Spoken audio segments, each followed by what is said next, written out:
Assalamualaikum warahmatullahi wabarakatuh. Waalaikumsalam warahmatullahi wabarakatuh. Sekarang kita pelajaran prakarya rekayasa materi untuk hari ini. Materinya yaitu nanti tentang power bank sel surya. Sebelum kita mulai, kita biar semangat dulu. Jadi biar semangat kita lakukan nyanyi bersama 7 kebiasaan anak Indonesia hebat. Sudah hafal? Sudah. Ayo kita coba perwakilan satu orang di depan. Fitri bisa maju ke depan buat pimpin teman-temannya biar lebih semangat lagi.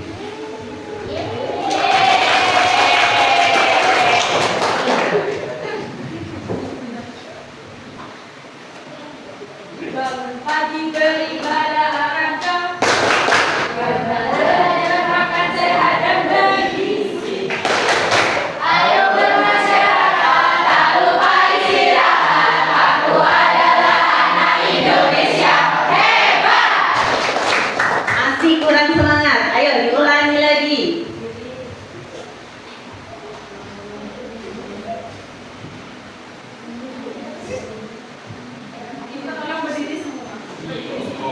Ayo berdiri kan temannya, diajak berdiri.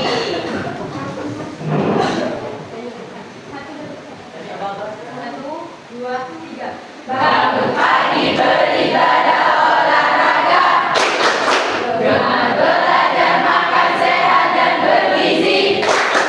Ayo bermasyarakat, tak lupa istirahat. Aku adalah anak Indonesia hebat.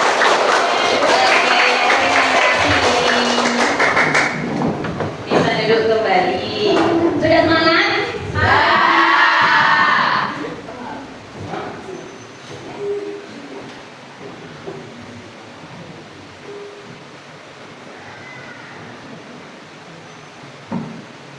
Oke, materi hari ini adalah power bank sel surya. Tahu power bank? Tahu. Banyak yang pakai? Banyak.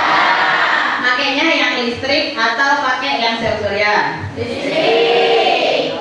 Tahu bedanya listrik sama sel surya nggak? Tidak. Kalau misalkan listrik, kita kan masih harus pakai tenaga listrik. Ya. Sel surya harus pakai tenaga matahari. Jadi, kalau power bank sel surya, kita komponennya itu paling utamanya adalah panel surya. Ini ya, jadi pemantik ketika kita pembelajaran di awal adalah kalian harus tahu dulu power bank. Kalau gambar mungkin tiap hari karena sudah punya tahu ya, tanpa harus tampilkan gambarnya seperti apa. Tapi tahu nggak panel surya? Biasanya di apa? Di atas genteng. Tahu lampu merah? Tahu. Ya, itu menggunakan panel surya. Gitu. Terus yang kedua di sini kita harus tahu dulu pengertian dari power bank tenaga surya. Power bank tenaga surya itu perangkat portable yang dirancang untuk menyimpan energi sinar matahari melalui panel surya dan menggunakannya untuk mengisi ulang baterai perangkat elektronik Anda. Jadi kan kalau kalian pakai power bank listrik atau yang lainnya kan kita digunakan untuk kemana biasanya? Atau dipakai untuk apa power bank biasanya? HP atau misalkan lampu. Bisa lampu? Bisa. Tapi yang harus menggunakan port USB ya. Jadi biasanya kalau power bank itu menggunakan port USB untuk pengisiannya. Komponen utamanya namanya power bank sel surya, sudah pasti komponen utamanya adalah panel surya ya. Ini adalah untuk mengubah energi matahari ke energi listrik ya. Jadi kan nggak mungkin kalau kita langsung misalkan dari matahari kan bukan energi listrik ya, nggak mungkin bisa langsung ngecas HP atau mungkin perangkat yang lainnya. Jadi makanya di sini ada perubahan energi dari energi matahari ke energi listrik. Jadi di situ ada ya komponen yang paling penting untuk menangkap energi matahari dan mengubahnya menjadi energi listrik. Panel surya terdiri dari sel surya yang terbuat dari bahan semikonduktor. Jadi ini berbahan semikonduktor di mana itu menangkap sinyal atau sinar matahari yang akan dirubah menjadi energi listrik. Sama kayak contohnya misalkan bukan yang di listrik ya, kincir air yang dirubah menjadi tenaga listrik. Jadi dia dari gerakannya dirubah ke energi listrik. Nah, kalau yang ini hanya dari sinar mataharinya karena yang ditangkap adalah sinar matahari. Beda alat, maka juga beda penggunaannya. Yang kedua yaitu baterai. Tahu baterai kan? Ya. Baterai itu pasti digunakan untuk penyimpanan. Ya. Jadi meskipun kita pakai panel surya, tapi kalau nggak ada penyimpanannya, otomatis tidak akan bisa digunakan untuk menyimpan energi. Jadi harus ada baterai yang digunakan untuk penyimpanan energi meskipun dia tidak banyak. Ya. Tapi sekarang rata-rata untuk power bank kebanyakan sudah banyak yang menggunakan panel surya ya, sudah bisa dicas di sinar matahari dan sebagainya. Itu. Nah, baterainya sama dengan baterai HP, yaitu menggunakan lithium. Ya, jadi sebenarnya mirip, hanya beda penggunaannya saja. Besarnya kan hampir sama kayak HP, ya kan? Jadi besarnya karena itu menyesuaikan bentuk baterainya. Jadi baterainya itu agak besar. Karena lithium itu kan ada versi, kan biasanya ada watt, ya, ada kapasitasnya. Ada misalkan 8.800 mAh ya, biasanya ada yang seperti itu. Atau misalkan kalau tegangannya beda nanti, karena untuk pengukuran tegangan nanti beda lagi, tidak sama dengan tegangan di energi listriknya, karena ini penyimpanan atau perubahan dari energi sinar matahari ke energi listrik. Jadi tidak ada perhitungan untuk listriknya, tapi tegangannya tetap ada meskipun tidak sebesar energi listrik.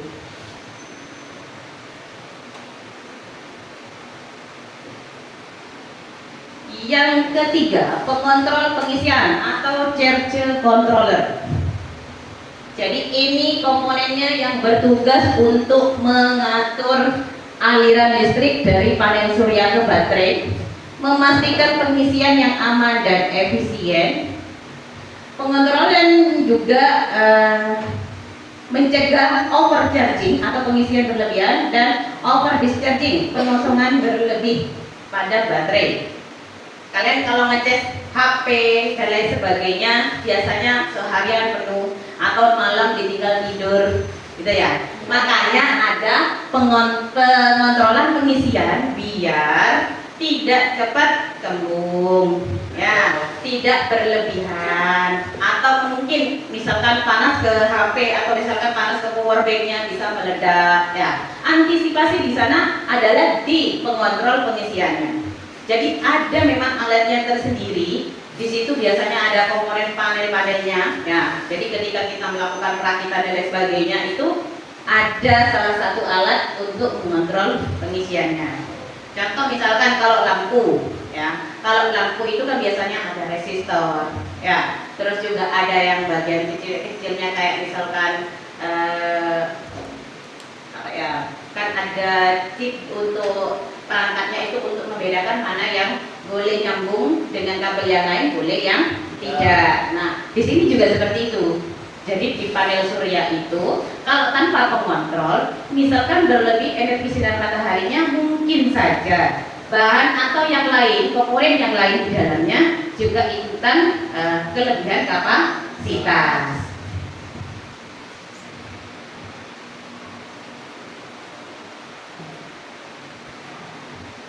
Yang keempat yaitu sirkuit penguat atau bus buck converter. Ini fungsinya untuk tegangan listriknya. Tadi katanya ibu itu ya. Jadi ada pengontrol untuk yang pemasukan dari perubahan energi. Nah, dari sinar matahari ke energi listrik itu harus ada pengontrolnya juga. Jadi dia biar sesuai dengan tegangan pada baterainya. Tidak moro-moro langsung masuk tegangan sekian. Ya, misalkan tegangannya ada 5 ampere atau misalkan 5 watt. Masuknya ke baterai itu tidak 5 watt, bisa jadi 2 watt. Karena ini dikonvert atau dikecilkan, ya. Jadi sama kayak di HP dengan yang di baterai biasa, ketika pengecasan itu pasti ada perbedaannya. Tahu di charger ya? Di charger biasanya kan ada tulisan ada yang 33 watt, ada yang 6 watt. Ya, itu adalah untuk membedakan dia baterai litiumnya kapasitasnya berapa. Jadi sudah disesuaikan dengan baterainya. Jadi tidak semua perangkat itu langsung moro-moro buat alat, enggak. Jadi dia disesuaikan dengan chargernya.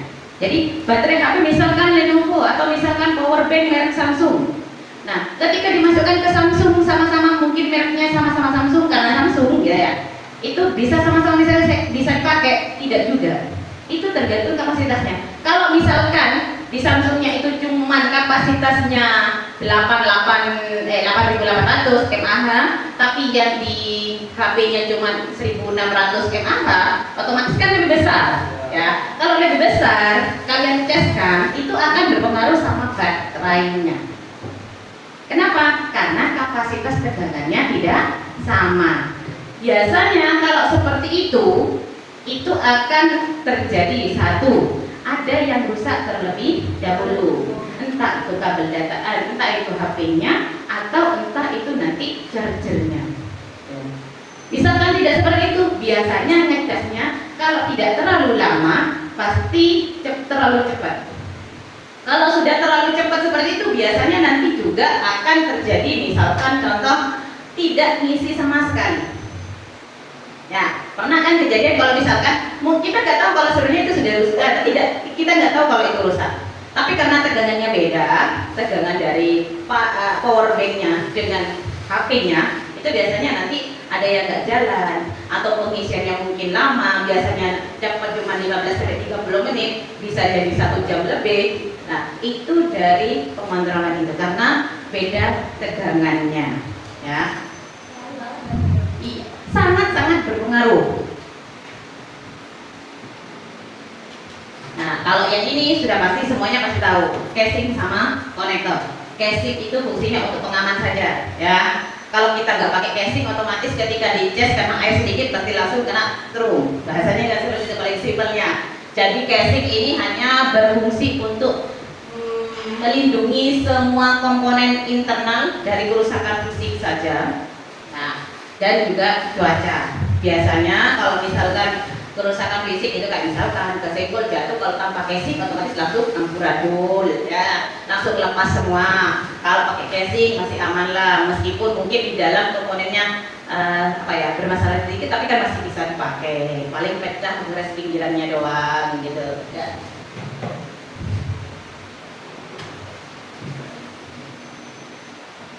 Prinsip kerjanya sebenarnya sederhana. Yang pertama, kalau misalkan tahu power bank sel surya, kita tinggal bawa power banknya, ditaruh di sinar matahari, ya, di bawah sinar matahari, bukan dalam keadaan mendung, ya, di bawah sinar matahari yang dalam keadaan terang, panel suryanya pasti langsung menangkap cahaya matahari. Nah, dari cahaya matahari itu dirubah menjadi energi listrik atau arus searah yang itu DC. Dari situ listrik disimpan ke dalam baterai power bank dan baterai digunakan untuk mengisi perangkat. Itu adalah prinsip kerja power bank secara sederhananya. Logika kalau misalkan kalian pakai sendiri, caranya kan seperti itu. Jadi kalau misalkan power bank listrik, ya, kita kalikan ke yang listrik. Kalau yang listrik itu adalah tinggal kalian pasang USB untuk chargingnya, ditempelkan ke arus listrik ditangkap oleh baterai dan disimpan.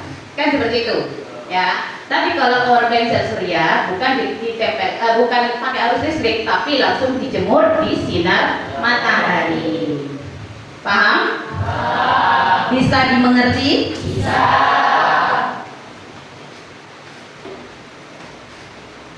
Keunggulannya, punya pasti semua merek atau semua produk pasti punya keunggulan, ya. Yang pertama, ramah lingkungan. Tahu kenapa ramah lingkungan? Karena tidak perlu menggunakan listrik.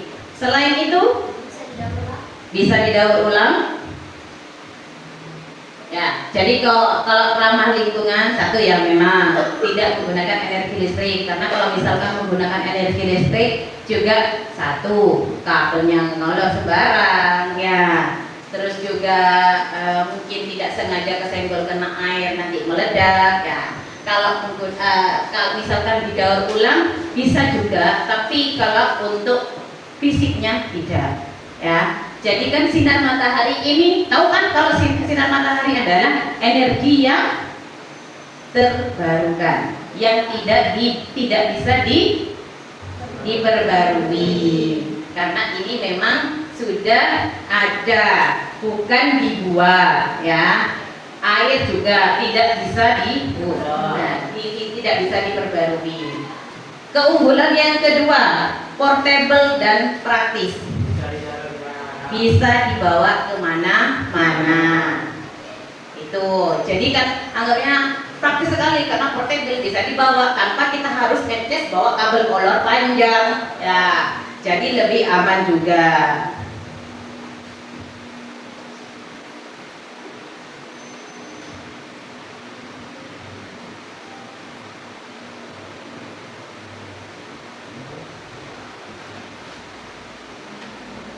Yang ketiga, keunggulannya ya adalah pengisian daya di mana saja.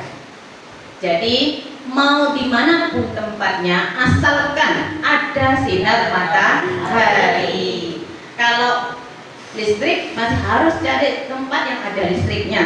Kalau misalkan ke lokasi yang tidak ada listriknya, kan nggak bisa sudah. Nah, itu yang paling keunggulan yang mungkin sangat-sangat membantu untuk kita mungkin yang berpergian jauh, ya. Yang keempat itu adalah penyimpanan energi cadangan. Kenapa dibilang cadangan? Karena selama yang kita masih punya itu kan kita nggak perlu pakai, ya. Setelah itu baru dipakai. Ada yang ditanyakan terkait keunggulannya? Terima kasih, materinya cuma sampai di situ. Mungkin dari pemaparan yang tadi ada yang mau bertanya?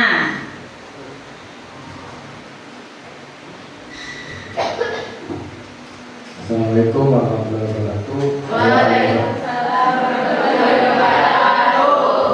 Saya Ali Firmansyah, izin bertanya, di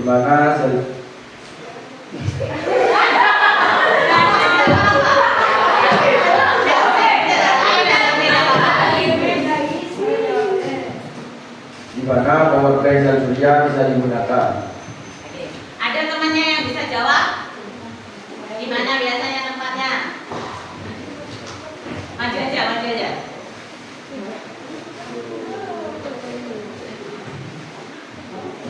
Di mana power bank sel surya bisa digunakan? Ya, harus kenalan dulu. Assalamualaikum warahmatullahi wabarakatuh. Waalaikumsalam warahmatullahi wabarakatuh. Perkenalkan, nama saya Sofiana. Saya izin menjawab pertanyaan dari Alif. Di mana power bank bisa digunakan? Power bank bisa digunakan di mana saja. Contohnya seperti saat bepergian, berkemah atau yang lain. Sudah. Terima kasih. Ada yang menambahkan? Mungkin punya jawaban lain. Kalau nggak ada ikut tambahinnya. Sebenarnya sudah benar. Jadi power bank itu bisa digunakan di mana saja. Baik itu ketika kita sedang bepergian, berkemah, Yang paling utama adalah di lokasi yang tidak ada jaringan atau energi listriknya, jaringan listrik, ya. Misalkan di pulau terpencil atau misalkan di tengah laut yang nggak mungkin ngecas, kecuali kapal yang kalian pakai menggunakan kapal feri yang memang sudah ada energi listriknya, ya. Ya, siapa tahu mau pakainya high tech di apa kan banyak kan kapal pesiar mungkin mau nyewa yang besar-besar buat entah itu bepergian sama keluarga dan lain sebagainya. Jadi untuk jawabannya yang punya alif, di mana kita bisa pakai? Ini misalkan contoh kayak kalian, biasanya kan ada acara dari sekolah yaitu camping, ya. Di camping kita kan nggak mungkin bawa charger. Kan biasanya campingnya di gunung, ya, atau mungkin misalkan di pantai yang memang agak jauh. Ya, meskipun ada musola, tapi kan kita nggak mungkin selalu pakai musola untuk ngecas HP. Alternatif paling gampangnya adalah menggunakan power bank. Bisa power bank sel surya ataupun yang listrik. Tapi kalau power bank listrik untuk isi ulang dayanya yang tidak ada. Jadi makanya alternatifnya paling besar adalah di power bank sel surya. Jadi tinggal ketika hampir habis, tinggal kalian jemur di lokasi kalian yang langsung terpapar sinar matahari, bukan di bawah pohon. Ya, maksudnya di bawah pohon itu misalkan rimbun pohonnya nggak ada sinar matahari yang masuk, tidak akan terisi. Ya, paham? Ada yang ditanyakan lagi? Ayo Haji, mau tanya apa Haji?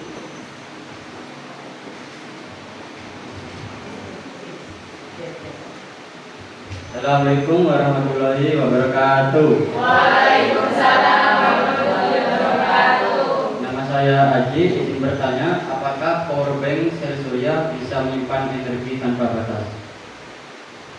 Ada yang bisa jawab? Yang lain? Assalamualaikum warahmatullahi wabarakatuh. Waalaikumsalam warahmatullahi wabarakatuh. Perkenalkan, nama saya Muhammad Menggalak Pratim. Di sini saya untuk menjawab pertanyaan dari Haji. Pertanyaannya yaitu tidak, karena sesuai kapasitas baterai. Terima kasih.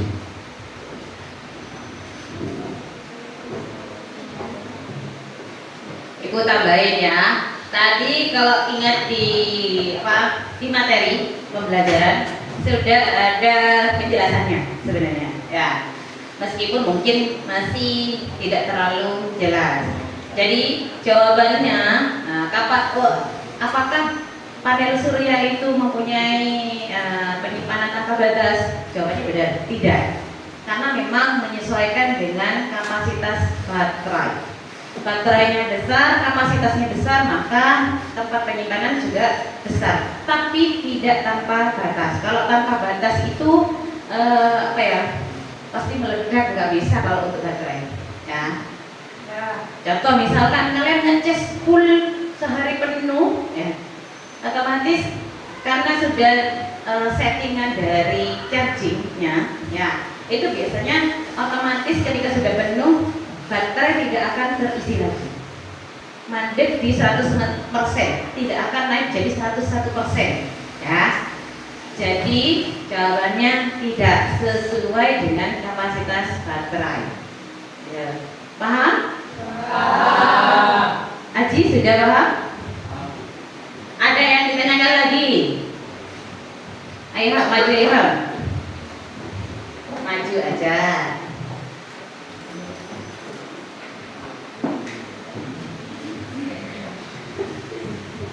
Assalamualaikum warahmatullahi wabarakatuh. Waalaikumsalam warahmatullahi wabarakatuh. Perkenalkan, nama saya Muhammad Ilham Yahya. Saya izin bertanya, Bu. Bagaimana cara merawat power bank sel surya agar awet? Terima kasih. Kalian kan sudah pernah pakai semua, ya. Sekarang ibu minta satu atau dua orang jawab. Ada yang tahu caranya biar awet enggak? Ayo J, maju ke depan J.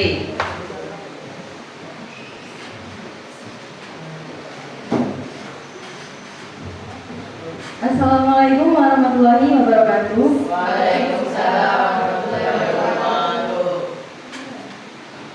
Perkenalkan, nama saya Jadi Safira. Di sini saya akan menjawab pertanyaan dari Ilham, yaitu bagaimana cara untuk merawat power bank sel surya agar tetap awet, yaitu dengan cara menghindari suhu yang ekstrim. Sudah, terima kasih Bu. Ya. Ada lagi mungkin yang nambahin. Ayo.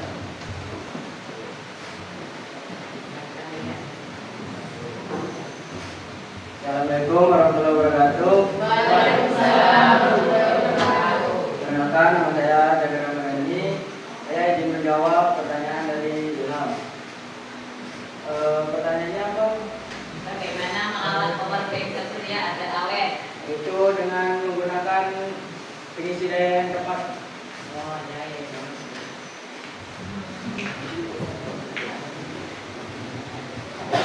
Jadi jawabannya ada dua ya. Jadi menggunakan pengisian daya yang tepat, satu menghindari suhu yang ekstrim. Tahu suhu ekstrim? Terlalu panas atau terlalu dingin. Ya. Jadi untuk biar awet sebenarnya sama. Semua perangkat apapun itu yang berhubungan dengan energi listrik, energi sel surya ataupun yang lain, penggunaannya sama, perawatannya ya. Biar awet itu satu. Kita tidak boleh menggunakannya secara berlebihan ya. Yang kedua ya, suhu itu juga bisa berpengaruh. Kenapa? Kalau misalkan suhunya ekstrim, bisa-bisa ketika kita ngecas itu berlebihan untuk suhu dari kapasitas perangkat fisiknya ya, itu juga bisa mempengaruhi ke dalam perangkat fisik yang ada. Jadi satu misalkan suhunya ekstrim panas, bisa jadi nanti panel surya yang sudah kita tanam di dalam power banknya itu menangkapnya bukan energi mataharinya, tapi panas dari perangkat karena suhu ekstrimnya ya. Jadi kalau misalkan seperti itu, bisa juga nanti pengaruh ke komponen yang lain, baterai cepat gembung lah dan lain sebagainya ya. Yang kedua, nah, yang ketiga, jadi menggunakan pengisian daya yang tepat. Kenapa harus seperti itu? Kan Ibu sudah jelaskan tadi. Jadi pengisian daya yang tepat itu digunakan agar perangkatnya tidak cepat rusak. Misalkan contoh yang misalkan 8000 mAh digunakannya 1600 mAh, kan jauh ya. Ada juga misalkan lampu saja. Contoh paling gampangnya kalian penggunaan tiap hari lampu di rumah ya. Kan harusnya kapasitasnya ada yang 5 watt ya. Tapi kalian makainya yang 10 watt. Apa enggak konslet listriknya? Ya, pasti. Kenapa? Kapasitasnya lebih besar dibandingkan tegangannya ya. Jadi biar awet sudah pasti harus satu, penggunaan tidak boleh berlebihan. Yang kedua, suhu ekstrim juga bisa berpengaruh. Yang ketiga yaitu menggunakan pengisian daya yang tepat atau sesuai. Paham? Paham. Ada yang mau ditanyakan lagi? Ayo Wid, maju Wid. Assalamualaikum warahmatullahi wabarakatuh. Waalaikumsalam warahmatullahi wabarakatuh. Perkenalkan, nama saya Putri Madonna. Izin bertanya Bu, apa kelebihan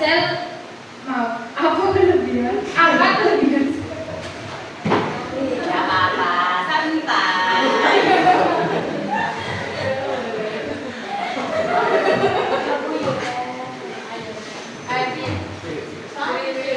Apa kelebihan power bank sel surya dibandingkan power bank biasa? Ayo, mungkin ada yang bisa jawab. Apa kelebihan power bank biasa dari power bank sel surya? Assalamualaikum warahmatullahi wabarakatuh. Perkenalkan, nama saya Rika. Izin menjawab pertanyaan dari Menteri. Sebenarnya itu kelebihannya itu bisa diisi menggunakan cahaya matahari. Nah, itu bisa lebih praktis ya. Bisa kalau bawa kemana-mana itu bisa diisi gitu dengan cahaya matahari. Bisa.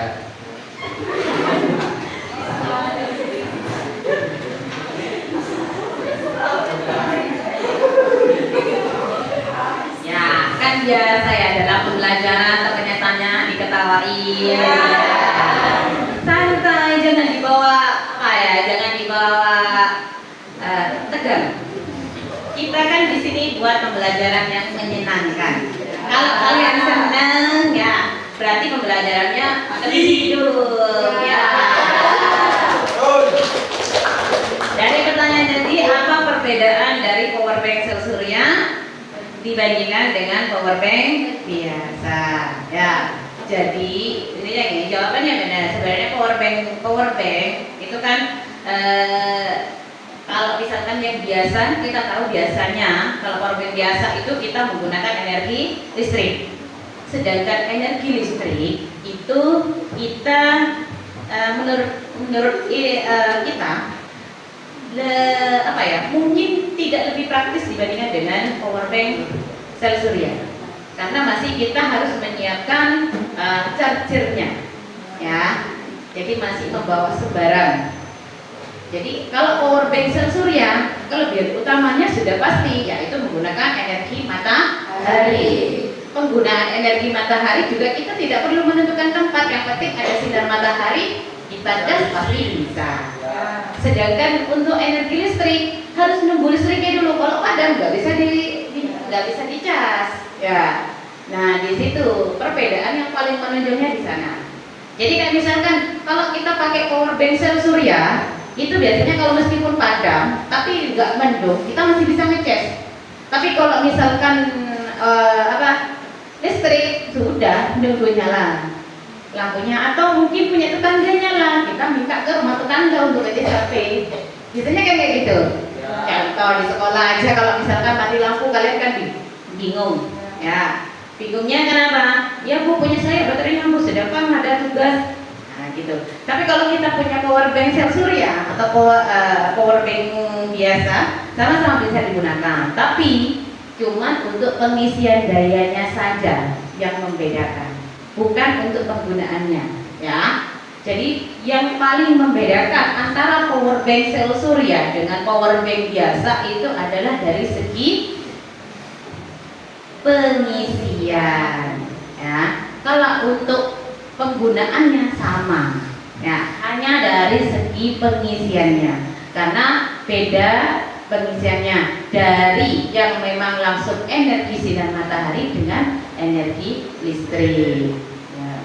Jadi daya masuknya yang beda. Ada lagi yang mau ditanyakan? Sudah nggak ada? Ayo.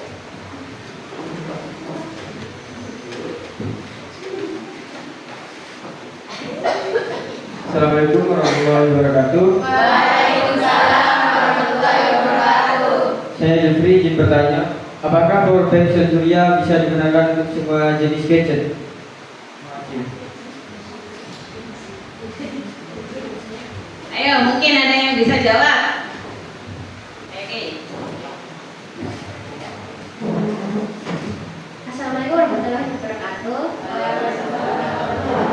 Perkenalkan, nama saya Kizia. Izin saya menjawab pertanyaan dari Jeffrey, apakah tenaga sel surya atau program sel surya bisa digunakan untuk semua jenis gadget? Sesuai dengan yang telah dijelaskan oleh Bu Rizka tadi, jawabannya bisa, asalkan perangkat tersebut menggunakan pengisian daya menggunakan USB. Terima kasih.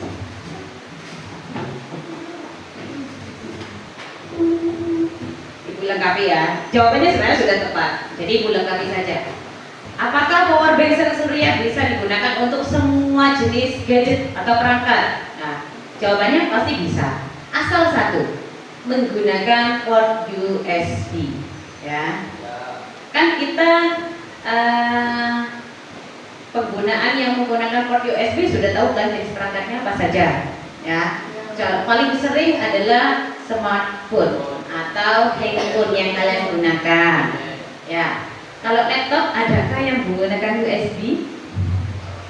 Enggak, ya. Jadi selama apapun itu, perangkat apapun, jika dia menggunakan pengisian dayanya menggunakan USB, dia bisa diisi ulang menggunakan power bank sel surya. Ya, jadi itu kegunaan power banknya. Jadi kalau misalkan radio, ada bu yang pakai USB, berarti bisa digunakan untuk pengisian ulang untuk radio. Misalkan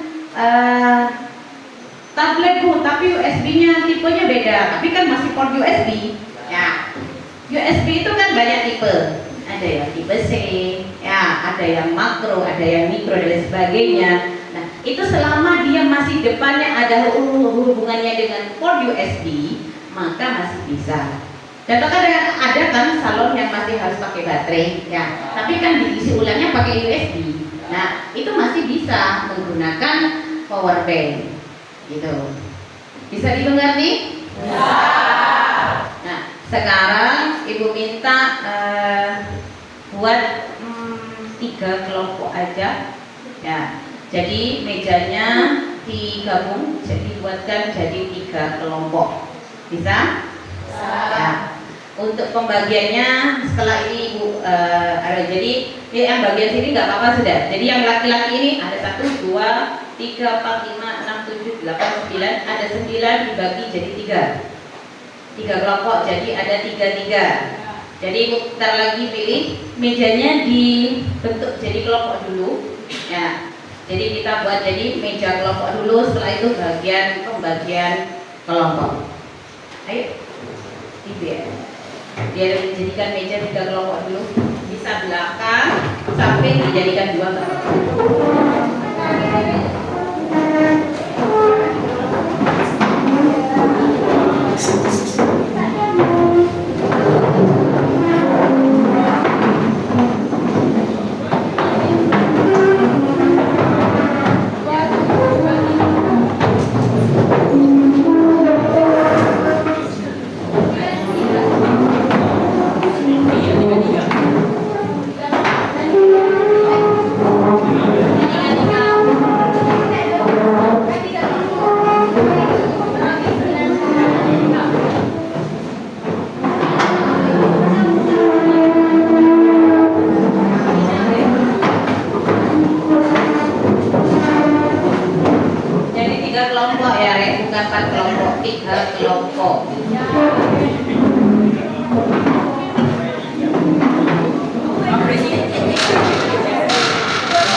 Dirga, Aji, sama Zakaria di kelompok sini. Jeffrey Ilham tetap sudah. Itu. Twiki. Sini, di sini. Ambil kursi.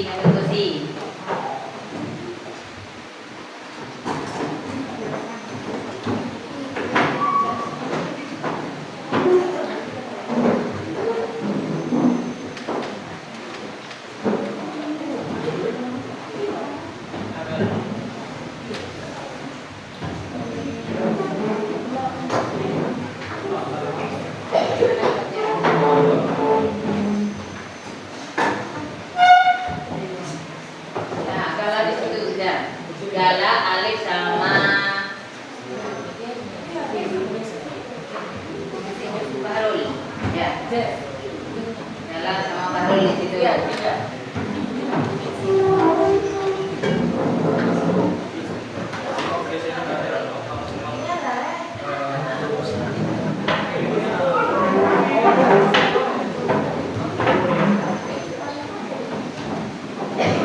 Suci di kelompok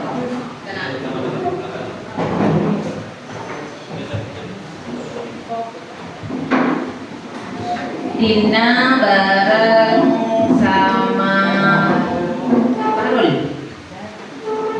Ini ibu sendiri ya. Ini kelompok 1, ini kelompok 1, kelompok 2, kelompok 3. Ya.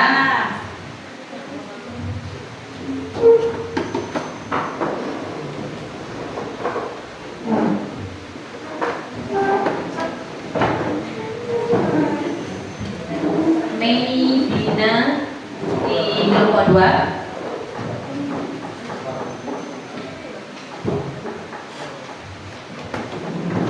Pahriana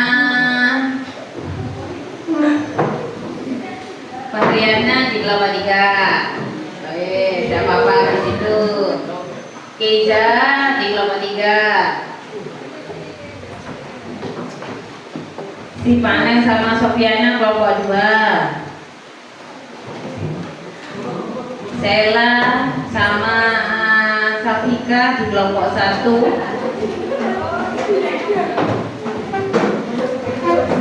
Nah, Safiana pindah kelompok 2 sama Jeza. Kelompok 2 di sini ya? Iya, di situ. Yang kelompok 1 itu sama lagi dah. Natasha sama Nining. Kelompok 1.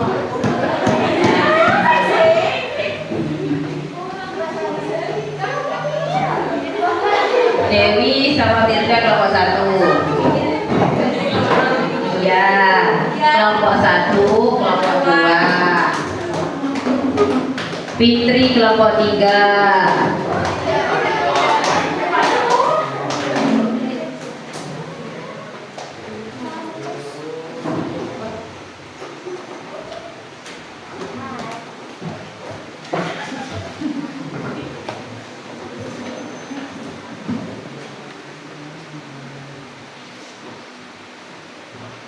Ini sudah ya. Alif, Raji, Dewi, Dirga, Dina, Mariana, Fahrul, Fitri, Jeffrey, Desamira, Kesha, Medina sudah.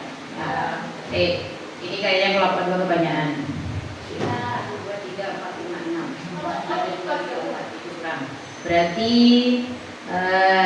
yang pindah ini Kesha pindah.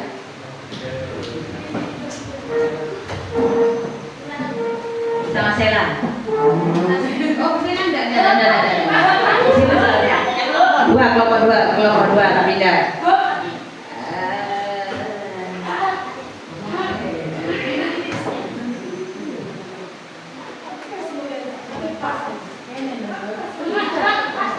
Pas kan? 1, 2, 3, 4, 5, 6, 7, 8, 9,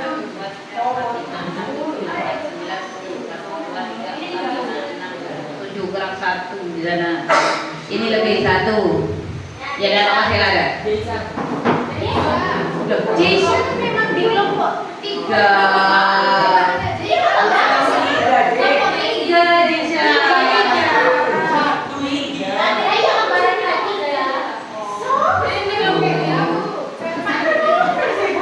Ini saya yang kelompok 3 barusan yang bilang. Makanya kan di situ 8. 1, 2, 3, 4, 5, 6, 7, 8, 9. 9 sama 8. Itu sudah.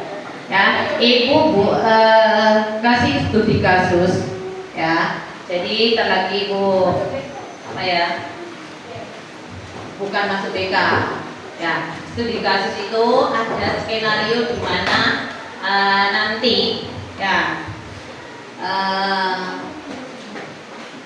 skenarionya untuk pengenalan penggunaan panel surya ya atau penggunaan power bank sel surya untuk masa depan. Ya, jadi kalian nanti ibu minta satu kelompok maju ke depan untuk presentasi, ya, menjelaskan hasil dari diskusi kalian, ya.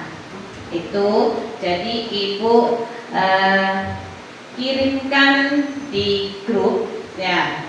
Jadi ibu buat tugasnya, kalian baca satu orang di grup. Habis ini ibu buatkan, karena ibu cuman adanya satu lembar, jadi nanti ini untuk pegangan dulu. Nah, jadi yang di grup itu ibu berikan lembaran kertas untuk kalian membuat skenario nya kalian seperti apa untuk panel surya di masa depan. Oke, karena kelompoknya sudah terbentuk, ibu bagikan tugas untuk per kelompoknya, ya. Jadi tugasnya itu ada di LKPD yang sudah ibu kirim di grup kelas.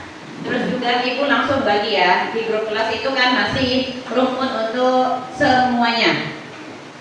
Jadi ibu bagi untuk yang kelompok 1 itu adalah untuk pengerjaan pemecahan masalah identifikasi kasus, ya.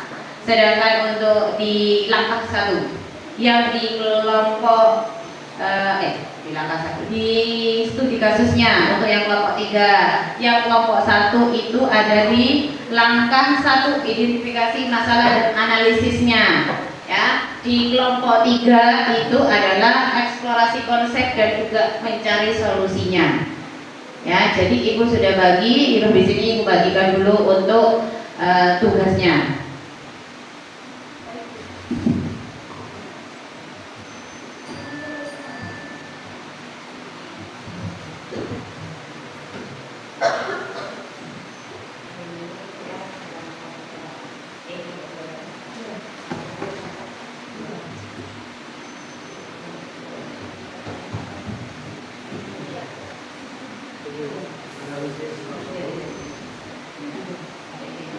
Yang depan itu kalian tulis diri, ada pengertian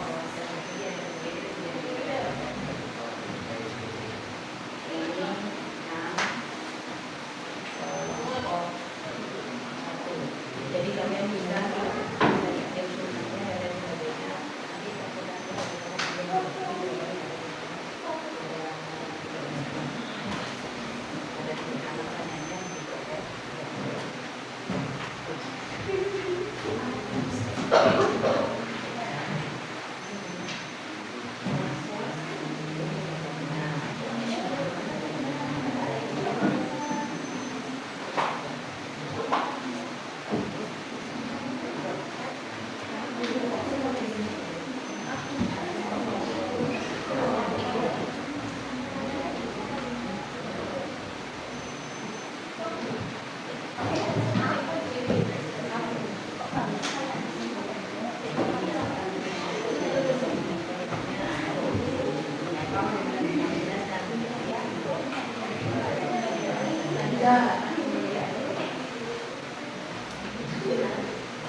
sebentar ya.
Kerjakan sesuai dengan yang sudah dibagikan. Jika memang harus mencari di internet, silahkan cari di internet ya.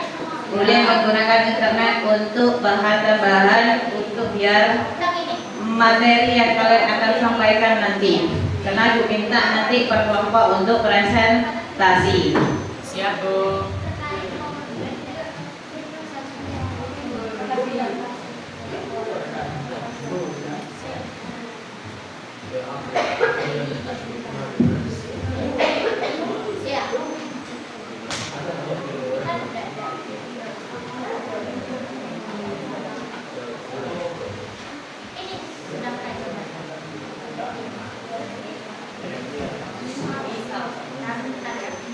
Jawabannya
Sudah ada yang selesai?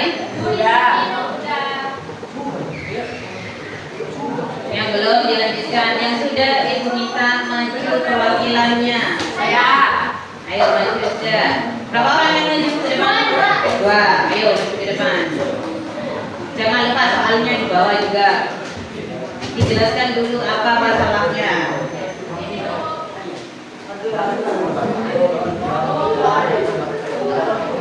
Yang lain sambil mendengarkan sambil melanjutkan tugasnya.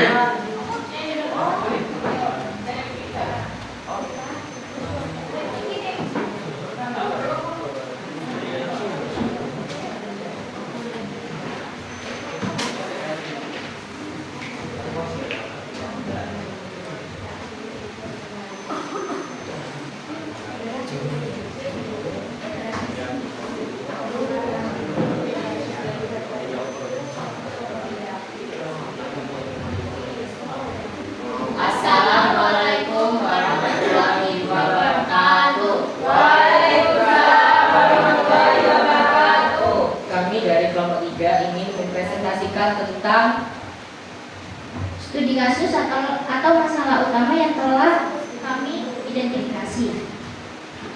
Yang pertama adalah skena. Saya akan membacakan skena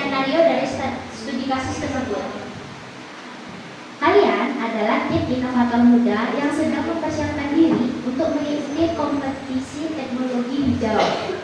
Salah satu kategori yang menarik perhatian kalian adalah solusi energi portable masa depan. Setelah melakukan observasi, kalian menemukan bahwa banyak pengguna power bank sel surya mengeluhkan pengisian daya yang lambat dan tidak stabil, terutama saat kondisi cahaya tidak optimal. Beberapa juga kesulitan mengetahui kapan waktu terbaik untuk menjemur panel surya mereka.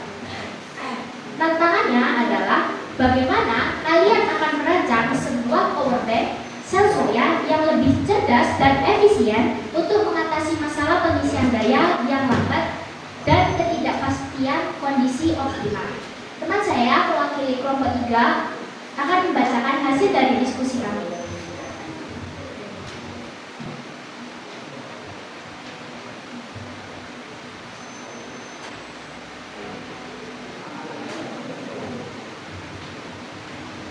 Masalah utama pada power bank tenaga surya. Yang pertama, pengisian daya yang lambat dan tidak stabil. Masalah pertama yang sering ditemui adalah proses pengisian daya yang berjalan sangat lambat dan tidak stabil. Hal ini terutama terjadi ketika cahaya matahari tidak dalam kondisi maksimal, seperti saat cuaca mendung, sore hari, atau ketika power bank diletakkan di tempat yang teduh. Akibatnya, pengguna merasa kecewa karena daya yang masuk ke power bank sangat sedikit dan tidak cukup untuk mengisi perangkat seperti handphone atau tablet hingga penuh. Jadi, meskipun sudah dijemur cukup lama, hasilnya tetap tidak memuaskan.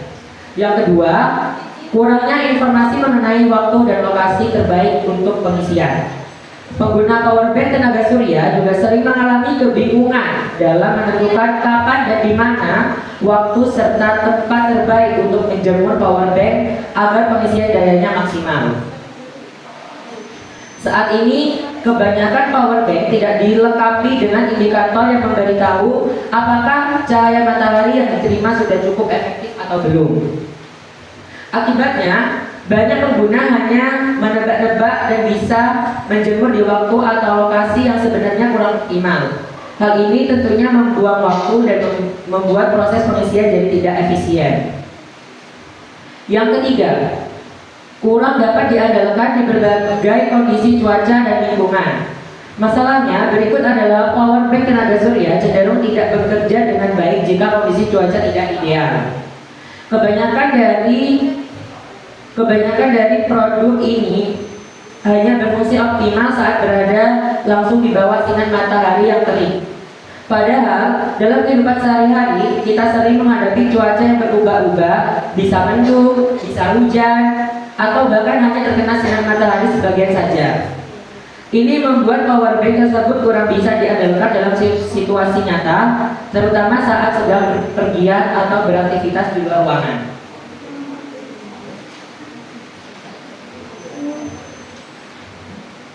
Jadi, inti dari jawaban kita adalah masalah-masalah ini pada dasarnya menunjukkan bahwa power bank tenaga surya yang ada pada saat ini masih kurang pintar.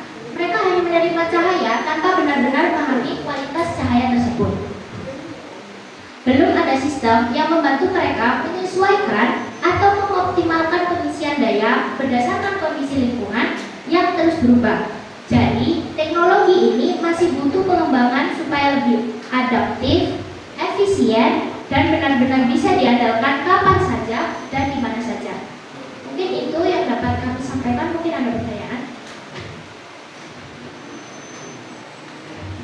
Baik, kalau tidak ada, saya terima kasih. Sekian dari kelompok kami.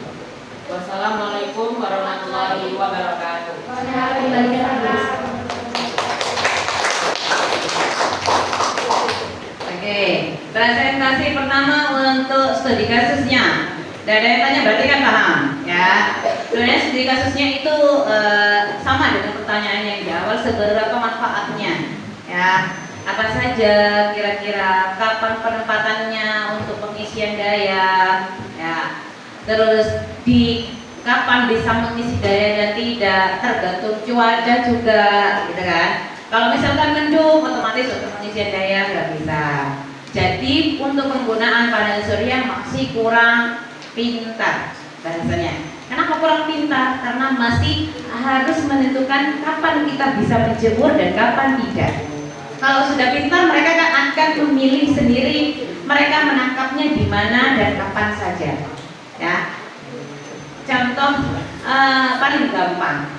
Sekarang sudah banyak alat elektronika yang menggunakan panel surya. Sudah banyak yang lebih optimal, tapi masih banyak kekurangannya. Ya, jadi untuk panel surya yang lebih cerdas dari yang sekarang dikeluarkan masih belum ada karena dari tingkat aplikasi, pengembangan dan lain sebagainya masih kurang. Kelompok lain sudah ada yang selesai? Ayo kelompok 2, monggo silakan maju.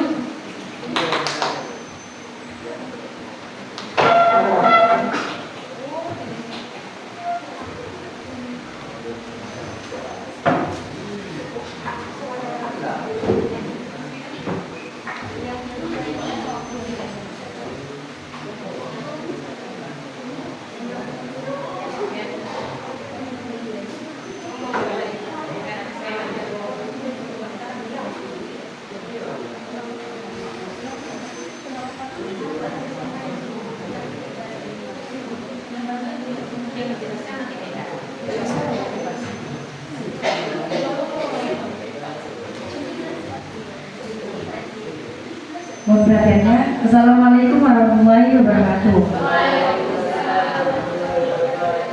Kami dari kelompok 2 akan mempresentasikan hasil kerja dari kelompok kami. Langkah 2, yang pertama, apa saja komponen utama pada power bank sel surya? Terdapat 3 komponen. Yang pertama adalah panel surya, yaitu berfungsi mengubah energi cahaya matahari menjadi energi listrik atau yang disebut dengan proses fotovoltaik. Jenisnya terdapat 3. Yang pertama adalah monokristalin dengan ciri-ciri efisien tinggi, cocok untuk ruang sempit. Yang kedua, polikristalin, lebih murah tapi efisien lebih rendah. Dan yang ketiga ada thin film, fleksibel, ringan tapi efisiensi paling rendah. Yang kedua yaitu baterai, berfungsi menyimpan energi listrik dari panel surya untuk digunakan saat tidak ada matahari. Terdapat 2 jenis. Yang pertama adalah lithium ion dengan ciri-ciri ringan, efisien, tahan lama. Yang kedua adalah lithium polimer dengan ciri-ciri lebih ringan dan tipis tapi lebih mahal. Yang terakhir adalah modul pengisian atau pengosongan yang berfungsi mengatur arus masuk dari panel ke baterai atau charger controller, mengatur arus keluar ke perangkat, output USB, indikator daya, melindungi dari overcharging, overheating, and short circuit.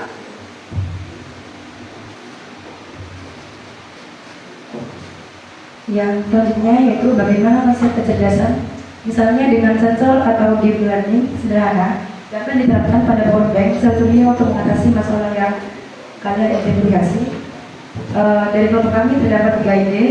Yang pertama, deteksi dan prediksi intensitas cahaya. Masalahnya, pengguna sering menjemur power bank di lokasi yang kurang optimal, sehingga pengisian lambat dan tidak efisien. Solusinya, sensor cahaya mengukur intensitas cahaya matahari secara real time. Kemudian model deep learning dilatih untuk memprediksi apakah kondisi saat ini optimal untuk pengisian. Itu ide yang pertama.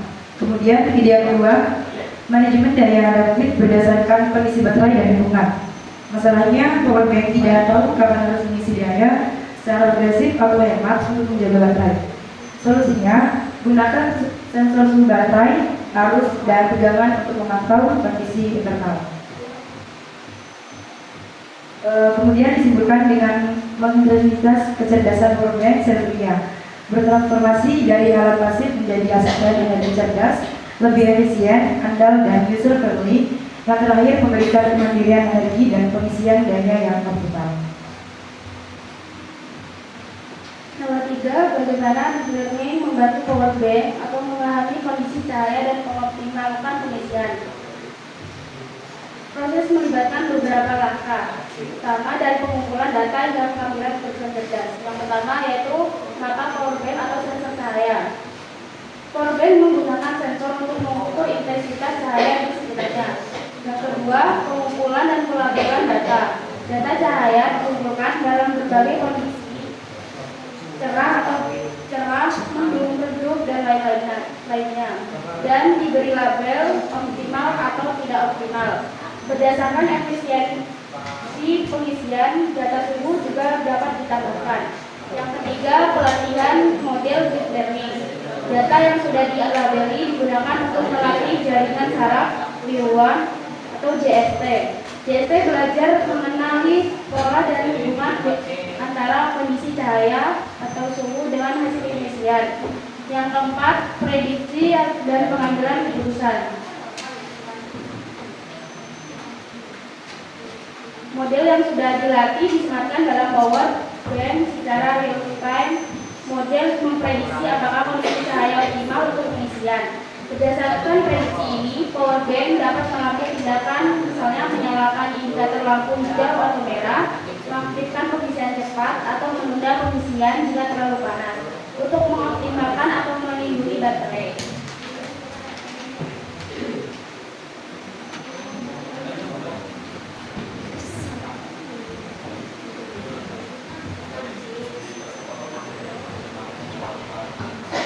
Berikut terdapat skema alur proses dari sensor keputusan PowerBank sel surya cerdas yang sudah digambar di papan. Yang pertama A, sinar matahari berfungsi sebagai sumber utama energi. Yang kedua, panel surya mengubah energi matahari menjadi energi listrik. Yang ketiga, sensor intensitas cahaya mendeteksi seberapa kuat cahaya matahari saat itu. Yang keempat, microcontroller otak sistem menerima data dari sensor.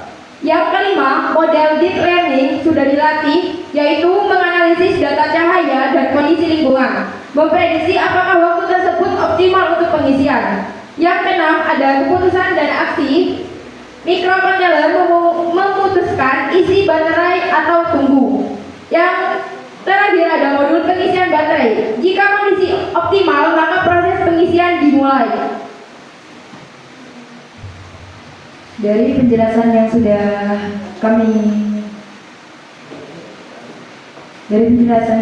kelompok 2 jelaskan tadi, apakah ada yang perlu ditanyakan atau kurang paham? Oke, mungkin cukup sekian presentasi yang dapat kami sampaikan. Kurang lebihnya saya mohon maaf. Saya tutup dan saya akhiri. Wassalamualaikum warahmatullahi wabarakatuh.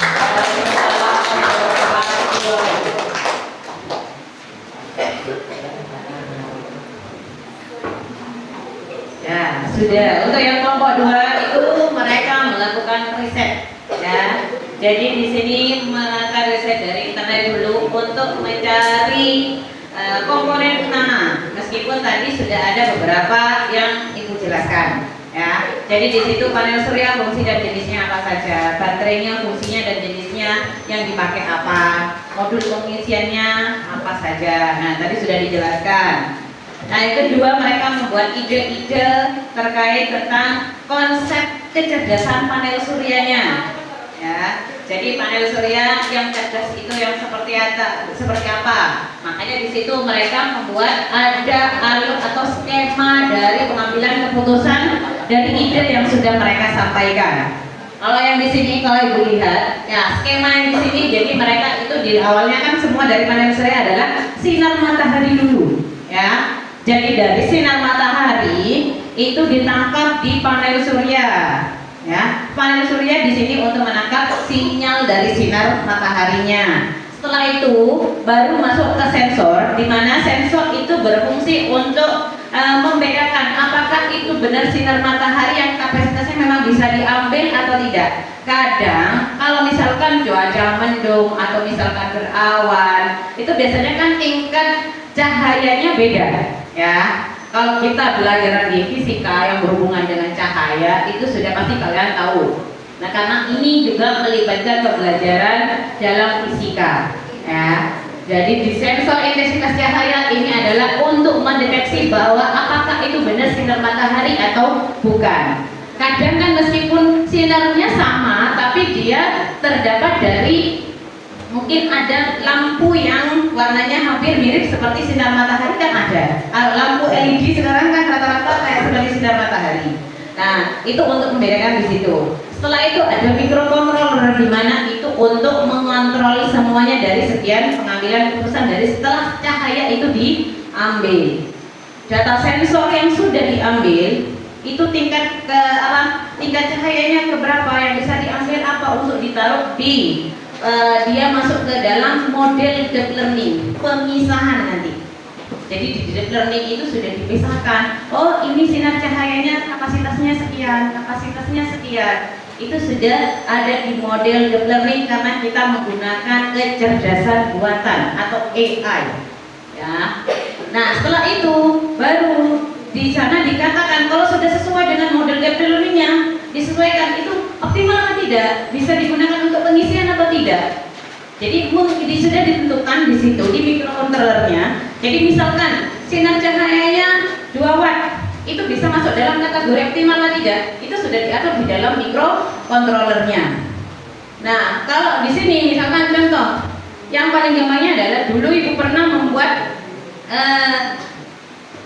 bel atau sensor gerakan dari kereta api. Jadi ketika lampu tertutup dan lain sebagainya, itu di sana sensor atau microcontrollernya yang digunakan adalah seberapa besar gerakan yang ditangkap.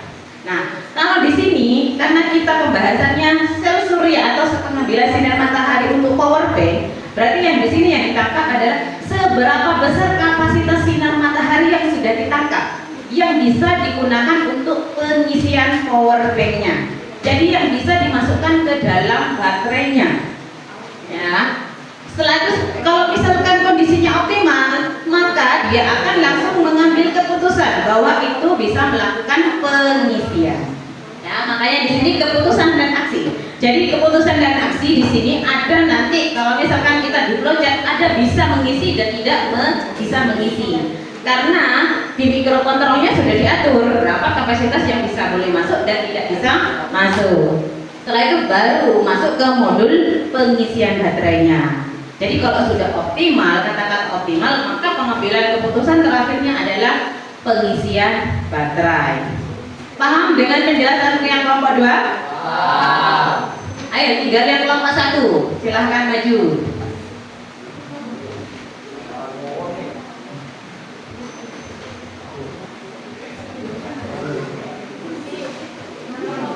Assalamualaikum warahmatullahi wabarakatuh. Waalaikumsalam warahmatullahi wabarakatuh. Sebelumnya kan yang presentasi cewek-cewek kan. Sekarang ini biar lebih beda. Sebelumnya perkenalan dulu, saya Dirga, Saya Aji, Saya Rama.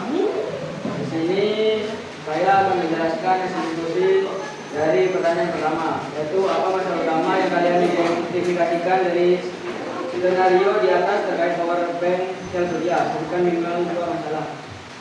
Masalah pertama yaitu pengisian daya lambat dan tidak stabil. Penyebabnya selalu bergantung pada cahaya matahari langsung. Efisiensi panel surya turun drastis di bawah kondisi cahaya tidak optimal, cenderung atau bayangan. Masalah kedua yaitu kesulitan mengetahui waktu optimal untuk menjemur. Penyebabnya tidak ada umpan balik yang jelas kepada pengguna tentang kualitas cahaya atau efisiensi pengisian.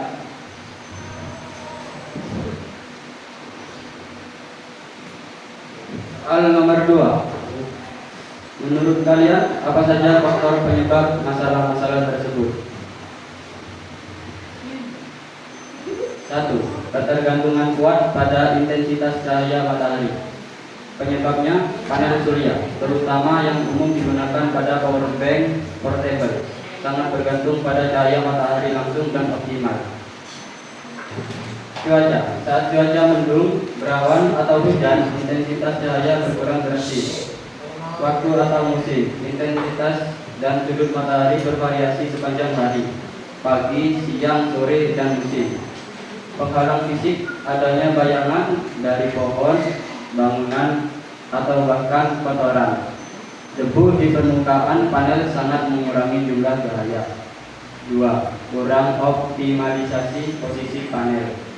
Penyebabnya, banyak pengguna hanya meletakkan power bank di sel surya di tempat terbuka. Sudut tidak tepat agar panel surya bekerja optimal.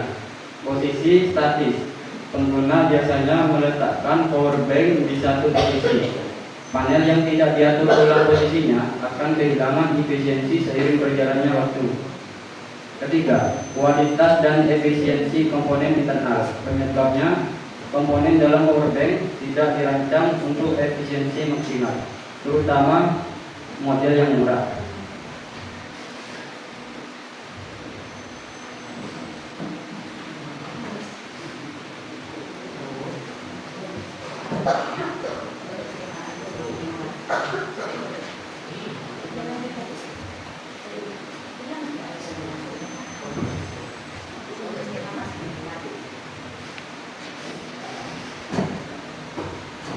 Pertanyaan nomor 3. Bagaimana prinsip kerja dasar power bank sel surya yang ada saat ini?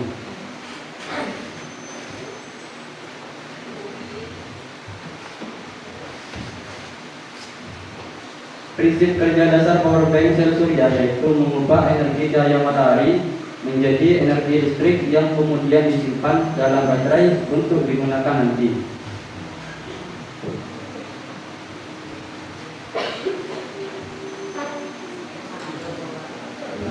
Itu skema alur energinya masih dibuat di papan.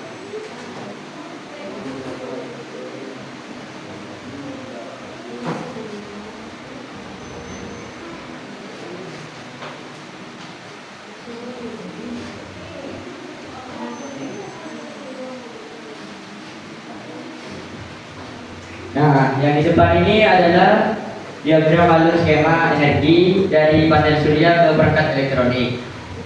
Nah, yang di awal itu kan sinar matahari. Nah, sinar matahari itu adalah energi berasal dari sinar matahari atau cahaya. Nah, yang kedua panel surya. Panel surya itu adalah menangkap cahaya matahari dan mengubah menjadi energi listrik atau DC atau arus searah. Nah, yang ketiga itu kan baterai atau power bank.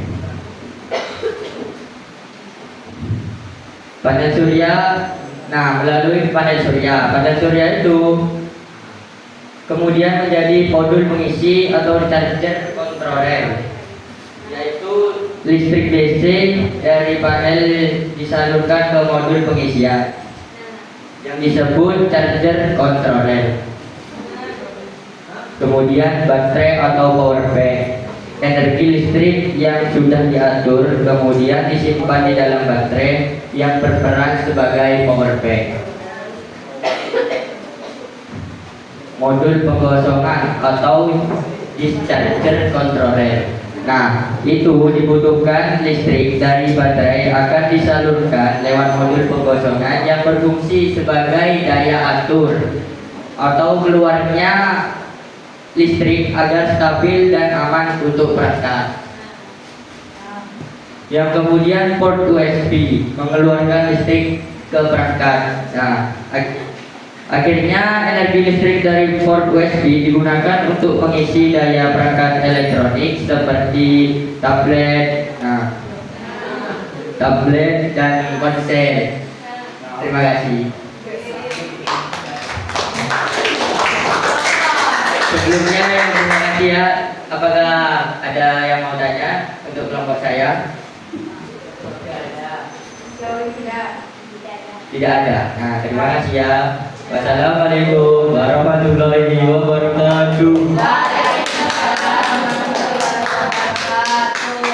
Oke, nah kalau yang ini beda dengan yang tadi skemanya ya. Kalau yang tadi adalah untuk pengambilan keputusan, kalau ini adalah untuk alur energinya ya. Jadi kalau yang ini adalah sama seperti proses atau cara kerja power bank. Jadi sinar matahari ditangkap oleh panel surya, disimpan di baterai. Nah, cuman ada tambahan di sini modul pengosongan. Kenapa ada modul pengosongan? Karena kalau tanpa modul modul pengosongan itu pasti ya tidak bisa disalurkan ke perangkat. Ya, jadi modul pengosongan ini maksudnya adalah daya yang sudah ada di baterai akan dikeluarkan ke dalam perangkat, entah itu ponsel, tablet dan lain sebagainya. Jadi fungsinya di situ. Nah, dari sini yang diatur, lalu setelah itu menggunakan alatnya yang digunakan untuk pengosongan adalah port USB.